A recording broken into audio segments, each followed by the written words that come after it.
कैसे हैं आप सब लोग। उम्मीद है सब खैरियत होंगे। आज का जो हमारा टॉपिक है वो है nomenclature and classification of plant virus.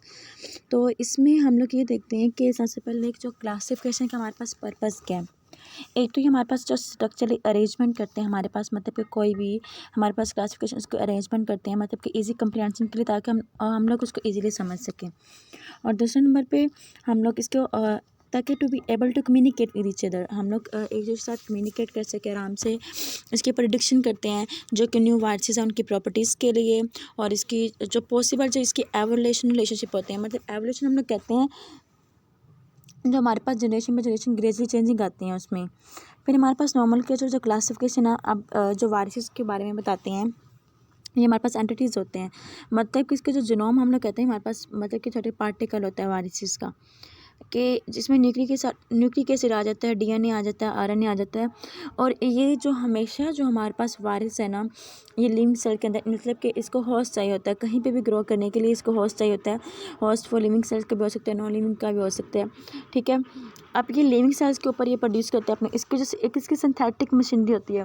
Synthetic machinery कहते हैं कि ये जो अपनी जो वायरस के पार्टिकल्स होते हैं, जिसको हम लोग वायरॉन कहते हैं, उसको ये आगे मतलब कि पार्टिकल्स को सिंथेसाइज करती है, जिसमें हमारे पास वायरल जीनोम प्रेजेंट होता है, और फिर ये एक सेल से आगे दूसरे सेल में ट्रांसफ़र करते हैं इसको। आगे हमारे पास इसके नोमेनक्लेचर के लिहाज से देखें, सबसे पहले जो लैटिन बाइनोमियल्स था, ठीक है, जिसने प्रपोज किया था जो हॉलमिस ने 1939 में। इसके अलावा इसकी दूसरी कुछ स्कीम की गई थी हमारे पास, ठीक है। इसकी जो इंटरनेशनल कमेटी है ना नोमेनक्लेचर, पहले ये ICNV था, कि जो इसकी इंटरनेशनल जो कमेटी होती है वायरस की, ठीक है। और फिर दूसरे नंबर पे फिर इसकी नेमिंग की गई, ठीक है, और फिर नेम पे इसको दोबारा किया गया, मतलब पहले इंटरनेशनल कमेटी नोमेनक्लेचर वायरस से, फिर इसके इंटरनेशनल कमेटी में टैक्सोनॉमी ऑफ वायरस कर दिया कि ICNV से ICTV कर दिया गया। फिर यहाँ जो हमारे पास इंटरनेशनल जो कमेटी है टैक्सोनॉमी की, ठीक है, इसके ऑलमोस्ट 20 रूल्स थे कि जिसको नेम को रिकोगनाइज वगैरह करता है इंटरनेशनल मीनिंग के लिहाज से, ठीक है, और जो किस दूसरे एग्जिस्टिंग नेम को यूज़ करते हैं। ICTV हमारे पास एक डाटाबेस था, एक और आ गया, ठीक है। ये सेंट्रलाइज जो रिस्पायरेटरी होता है ना वायरस का, इसकी इन्फॉर्मेशन देते हैं और इन्फॉर्मेशन को कलेक्ट करता है डाटाबेस की बुनियाद पे, ठीक है, जो अराउंड द वर्ल्ड होते हैं। फिर हमारे पास ये फैसिलिटेट करता है, मतलब कि जॉब को, इसके अलावा इसके डायग्नोसिस करता है जो वायरस के डिजीज़ होते हैं, और जो नए इंपॉर्टेंट वायरसेस होते हैं इनके आइडेंटिफिकेशन भी करता है, एक्यूरेट आइडेंटिफिकेशन करता है, और इसकी डायग्नोसिस प्रोवाइड करता है हमारे पास, ठीक है। इसके बाद नेक्स्ट ये क्या करता है, रिसेंटिस में बहुत सारे ऐसे वायरसेस होते हैं जो कि एसोसिएट नहीं होते, मतलब कि जो इसके स्पेसिफिक टैक्स है उसके साथ ये एसोसिएट नहीं होते।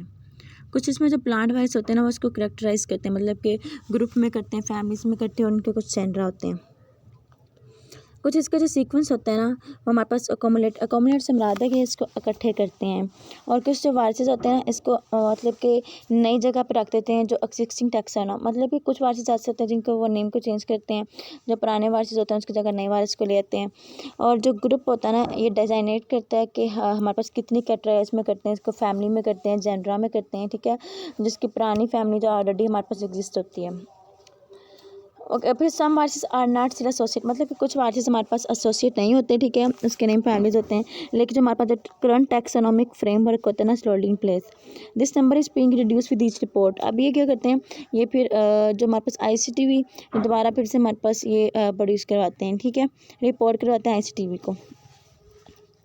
फिर हमारे पास आ जाता है ICTV, ये हमारे पास है आइडेंटिफिकेशन, मतलब कि, ठीक है, जो इंटरनेशनल कमेटी है वायरस की, उसको फिर टैक्सोनॉमी वायरस को प्रोवाइड करते हैं, जिसके रूल्स हैं एर्थोग्राफी। ये चेंज हुई थी हमारे पास दोबारा फिर से 1999 में इटैलिक्स में, मतलब कि अब तब नॉर्मल वो कहते हैं बाइनॉमियल ट्रू नहीं है, लेकिन फिर इसमें बाइनॉमियल में मॉडिफाई आ गया था कि जो फैमिली है, इसकी जो फैमिली जैसे हमारे पास रियो वायरिडी है जीनस इसका, और भी वायरस है, और ये हमारे पास स्पीशीज़ की जो है ना वो ब्लू टंग वायरस है, ठीक है, जिसमें ऑलमोस्ट 24 नेम्ड है और स्ट्रेन जिसकी बीटी हुई है, ओके। और इस तरह इसमें कुछ मॉडिफिकेशन आ गई थी। लेकिन जो 7th रिपोर्ट है ना, ठीक है, इसमें क्या किया उन्होंने, इंटरनेशनल जो कमेटी टैक्सोनॉमी वायरस था उन्होंने पब्लिश किया 2000 में, मतलब कि 2000 में इसमें 56 फैमिलीज हो गई थी, और 9 इसकी सम फैमिलीज थी, और 233 इसका जेंडर था, और 1550 वायरस स्पीशीज़ थी। इसमें हमारे पास डाटो ट्रांसपोर्ट, सैटेलाइट्स, वायरॉइड्स और पायरॉन्स वगैरह मौजूद थे। और 8th जो रिपोर्ट थी हमारे पास वो 2005 में आई थी। इसका जो हमारे पास था ना डेमोक्रेशन वेरी, मतलब कि इसमें जो क्राइटेरिया था ना स्पीसीज़ के लिए वो डिफरेंट थोड़ा डिफरेंट हो गया इसकी फैमिलीज़ में। फिर हमारे पास जो इंटरनेशनल कम्युनिटी टैक्सोनॉमी वायरस थी, ठीक है, इसने पब्लिश किया रेटिफिकेशन। फिर इसने 2000 में एक और इसने टैक्सोनॉमी प्रपोजल दिया, ठीक है। इस प्रपोजल के अकॉर्डिंग क्या हुआ, ये जो स्टेटस था इसमें जो फाइनल स्टेज हमारे पास जो बनी वो चेंज होगी यूनिवर्सल स्कीम के अकॉर्डिंग। और कुछ हमारे पास वायरस हैं उनकी क्लासिफिकेशन मतलब कि रेटिफिकेशन की गई उनमें। उसके जो टैक्सोनॉमी मतलब कि जो प्रपोजल था वो इसका मतलब कि ICTV का मेंबर बन गया। फिर रेटिफिकेशन हमारे पास प्लानरी मीटिंग हुई, मतलब कि जो इंटरनेशनल कम्युनिटी टैक्सोनॉमी वायरस थी एक मीटिंग हेल्ड की गई। सर्कुलेशन इसमें कुछ मेल थे, ठीक है, और इसको फॉरवर्ड किया गया बैलेट के जरिए। इसका जो रिव्यू प्रोसेस था वो ये था कि इसमें कंटेन न्यू जो जेंडर और जो इसकी स्पीसीज को चेंज किया गया। फिर इसके जो स्टेटस थे वायरसेस का कुछ उसको किया गया। फिर कुछ जब वेरियस वायरसेस होते हैं इनकी क्लासिफिकेशन के मतलब कि जो स्कीम का यूज़ किया गया है। जो होस्ट होते हैं इनके सिम्टम्स कैसे हैं और इम्पोर्टेंट मतलब किस तरह कंसिडर किए गए। पार्टिकल जो इनके मॉर्फोलॉजी होते हैं, AM होता है हमारे पास जो इलेक्ट्रॉनिक हमारे पास जो डेवलपमेंट होती है माइक्रोस्कोप की, ठीक है। फिर हमारे पास फिजियोकेमिकल प्रॉपर्टीज़ आई और उसके बाद फिर सेडिमेंटेशन हुई। सेडिमेंटेशन कहते हैं किस चीज़ के पार्टिकल्स वगैरह, coefficient for density particles. Protein composition आई, इनकी साइज़ आई। फिर न्यूक्लिक एसिड आया, उनके नंबर आ गए, टाइप्स आ गए, साइज़ आ गए, मतलब कि ये सारी। फिर सीक्वेंस हमारे पास इसका एनालिसिस किया गया। इसका जो सीक्वेंस था उसको एनालिसिस कैसे किया गया, मतलब कि उसका जो रिलेशनशिप का वो दूसरों के साथ किस तरह था। मॉलिक्यूलर फाइनोलॉजी इसका प्राइमरी टूल था क्लासीफाई करने के लिए वायरस को। जो कंप्लीट जीनोम्स थे उसको एनालाइज कैसे किया गया क्विकली। और डिस्क्रिप्शन इसकी, अब देखो ये जो descriptor use in the virus taxonomy के हम किस तरह यूज़ करते हैं।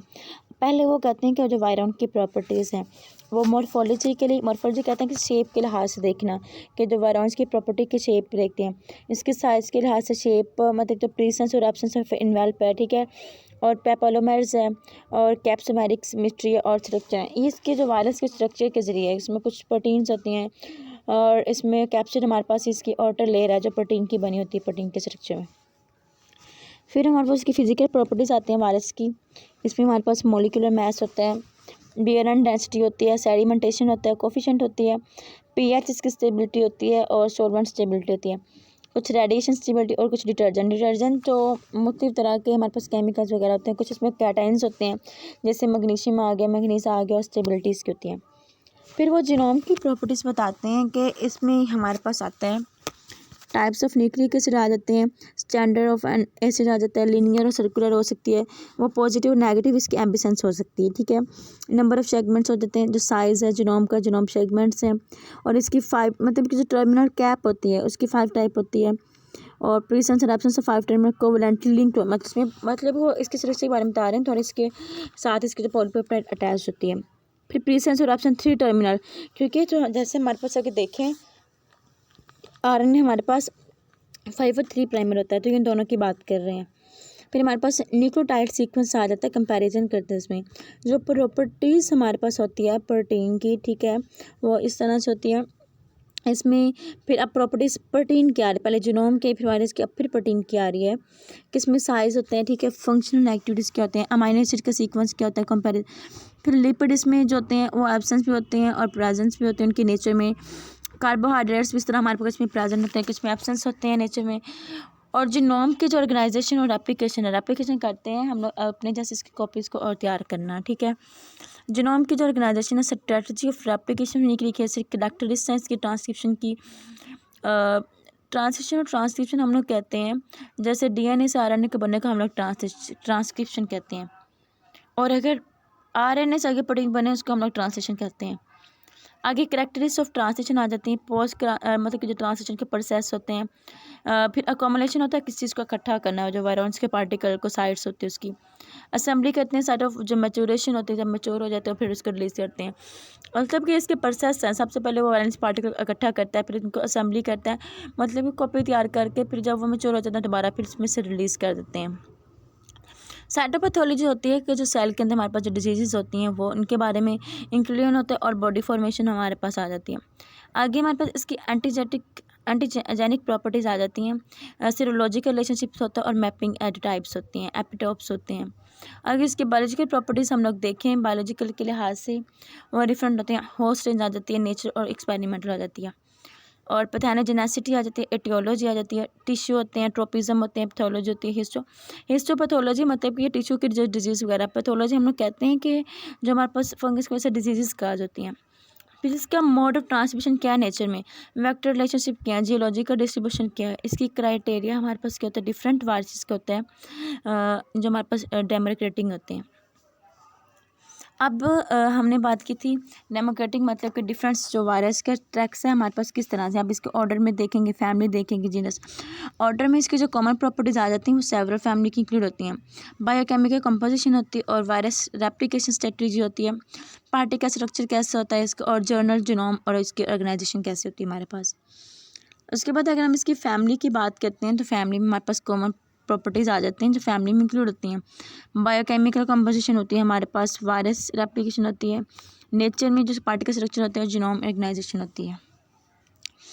अगर इसकी जीनस देखते हैं, जीनस में हमारे पास क्या होती है, जो मतलब कि जीनस में इंक्लूडिंग होती है, इसमें रेप्लिकेशन होती है, जीनोम साइज होता है, ऑर्गेनाइजेशन आ जाती है, नंबर ऑफ सेगमेंट्स हम लोग कहते हैं जो छोटे छोटे पार्टिकल्स होते हैं, और इसके सीक्वेंस हमारे पास होमोलॉगस आ जाते हैं और वेक्टर ट्रांसमिशन हो जाती है।